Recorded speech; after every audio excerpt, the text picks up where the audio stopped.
Today, we're breaking down the real cost of living in Orlando in 2026. Because if you're thinking about moving here, you need to know what things actually cost, not what some random website says, not what your cousin's friend told you, but what you'll actually spend month to month. We're going to cover housing, utilities, groceries, transportation, insurance, all the stuff that adds up when you're actually living here. By the end of this video, you'll know if Orlando fits your budget or if you need to adjust your expectations if you're thinking about moving to Orlando. Let's get into it. Let's start with the elephant in the room, the biggest one of them all, housing. Whether you're renting or buying, this is where most of your money goes. If you're renting, here's what you're looking at in 2026. A one-bedroom apartment in a decent area, you're looking at $1,400 to $1,800 a month. It could be less, it could be more. If you go further out, it could be less. If you want to stay in the city, in the hot spot like Winter Park or Lake Nona, it's probably going to be more. A two-bedroom, you're looking at $1,700 to $2,300 a month, depending on the location and the different amenities, of course. A three-bedroom house rental in a family-friendly suburb, you're looking at $2,200 to $3,000 a month, and maybe even more. Now, if you are buying, the numbers shift. Median home prices in Orlando right now is sitting around $400,000 to $425,000 depending on the area. So let's say you buy a home at $400,000, you put down 5%, that's $20,000. At 6.5% interest rate, your principal and interest will be around $2,400 a month, and that's before taxes and insurance. Now you add tax and insurance, you add HOA maybe, now you're talking about a mortgage between $3,200 to $3,500 a month. The bottom line, housing in Orlando is not dirt cheap anymore. It's still more affordable though than areas like Miami, Tampa, or if you're coming from out of state in different places like Austin or Denver, it's still more affordable in those cities. Now, utilities in Florida comes with one big wild card, air conditioning. In the summer months, from June through September, your electric bill will jump. There's no lie about it. We're talking about an extra $100 to $200 a month on your light bill. In the cooler months though, it drops to about $100 to $250 a month. Water and sewage usually runs $50 to $80 a month, and you need internet, so that's gonna cost you about $60 to $100 a month depending on the type of package you have. Trash and recycling are typically included in your HOA or the city takes care of that. All in, you're looking at $200 to $400 in utilities almost throughout the whole year. It's higher than most states because the AC load in Florida is gonna really hit that electric bill. Now, groceries. Groceries in Orlando are not the cheapest, but they're not ridiculous either. For a single person eating at home most of the time, your budget might be around $300 to $400 a month. If you're a couple, you're probably looking at more $500 to $600 a month. For a family of four or a family of six, now you're talking about maybe $800 to even $1,000 a month if you go to places like Publix or Aldi's. Now, if you want to go to Trader Joe's and Whole Foods, well, you might spend a little bit more in those places if you're gonna feed a family of four. Now, it's pretty comparable to what the national average is, maybe 5 to 10%, a little bit, higher. But consider this, we are a city, a big metro city, so that's to be expected. All right, now let's talk about getting around the city. Orlando is a car city. Public transit exists, but most people here drive. And gas prices in Orlando right now is hovering around $3 to $350 per gallon. If you're commuting 30 to 40 minutes each way going to work or to school, budget around $150 to $250 a month for gas. Car insurance in Florida is higher than the national average. That's no surprising.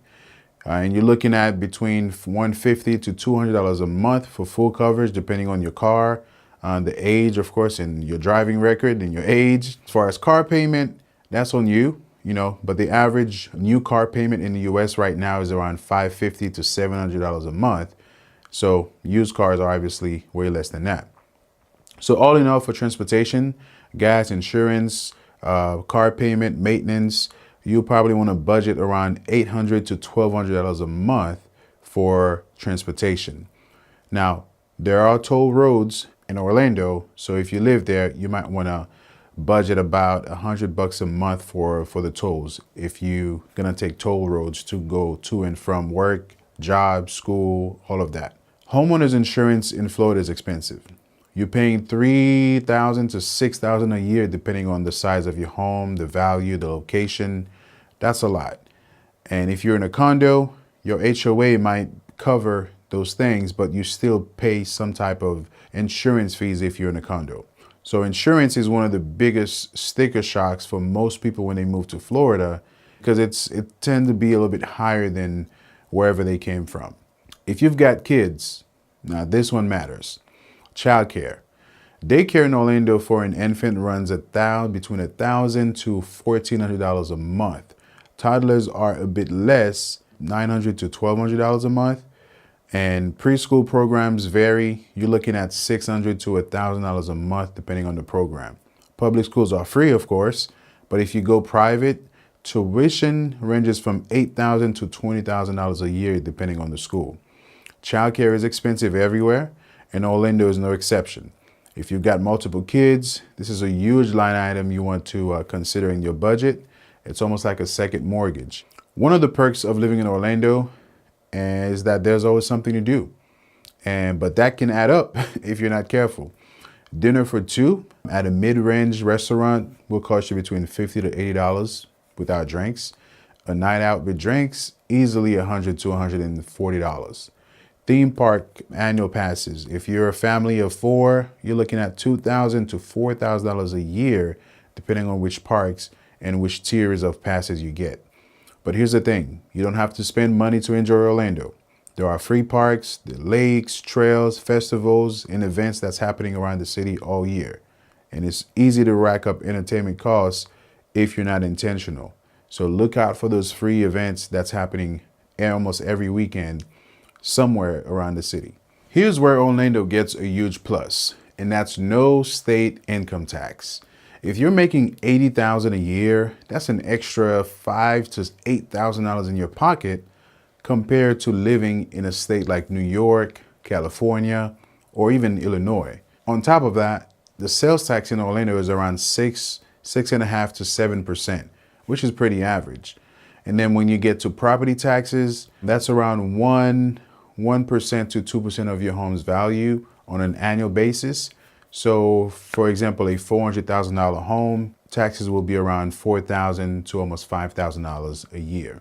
Still, the lack of state income tax is a game changer for a lot of people, and it's one of the main reasons people move here.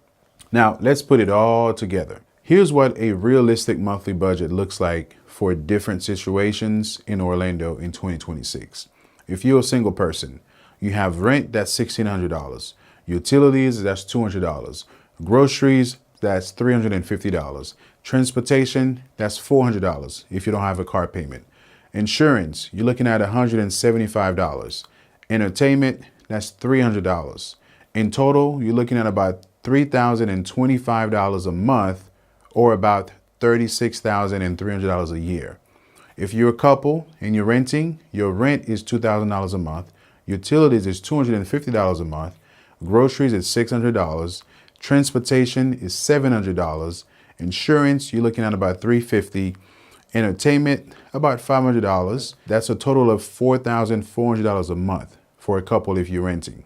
A family of four that are homeowners, you got your mortgage, that's around $3,400 a month. Utilities, $350. Groceries, $950. Transportation, $900. Childcare, $1,800. That's one kid in daycare. Insurance is $650. Entertainment, about $600. That's a total of $86.50 a month for a family of four. These are realistic numbers, not just bare minimum. So that just gave you a real picture of what it could look like for you.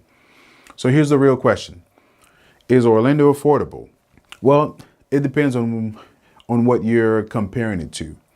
If you're comparing Orlando to New York, LA, San Francisco, Seattle, Boston, absolutely, Orlando is way more affordable. Compared to Atlanta, Charlotte, and Nashville, It's pretty close, maybe slightly higher. Compared to smaller cities in the South or the Midwest, Orlando is more expensive. But here's what you need to understand. Orlando is growing fast and demand here is very high. Prices have gone up, but you're also getting no state income tax, year-round warm weather, strong job growth, and a lifestyle that has a lot of people are willing to pay for and move here. So if you're moving here with a solid income, whether that's remote work or a local job, Orlando is absolutely affordable. And if you're moving here and hoping to find a job and you're not sure what you'll make, you need to run the numbers carefully before you commit to such a big move. Now, if you're serious about moving to Orlando and you want to make it work financially, here's what I'd recommend. Know your income before you move. Don't guess. Have a job lined up or a solid remote income you can count on after you move. Pick the right neighborhood for your budget. Don't stretch for a zip code you can't afford just because you heard it's the best. There are affordable areas in Orlando if you're willing to be strategic and work with a team. Factor in the tax savings, because if you're coming from a high tax state, that extra money in your pocket every month is real and you won't know it really until you see it. Plan for insurance costs up front. Home and car insurance, here again, they're high. So plan for that. Don't get blindsided. Be smart about housing. Renting short term while you can until you're ready to buy.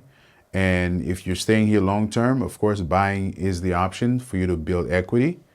And if you want help figuring out what you can actually afford, what neighborhoods fit your budget, or what kind of mortgage payment you're looking at, I'm here to help you do that. I work with people every week to help them figure out what options works best for them. Orlando is a beautiful city and it's my city. I love it. And I would love to be the person to help make Orlando your home as well. My info is in the description. Let's talk you through the numbers so you can make a move that's smart and you can make the move with confidence. Thank you for watching and I'll see you on the next one.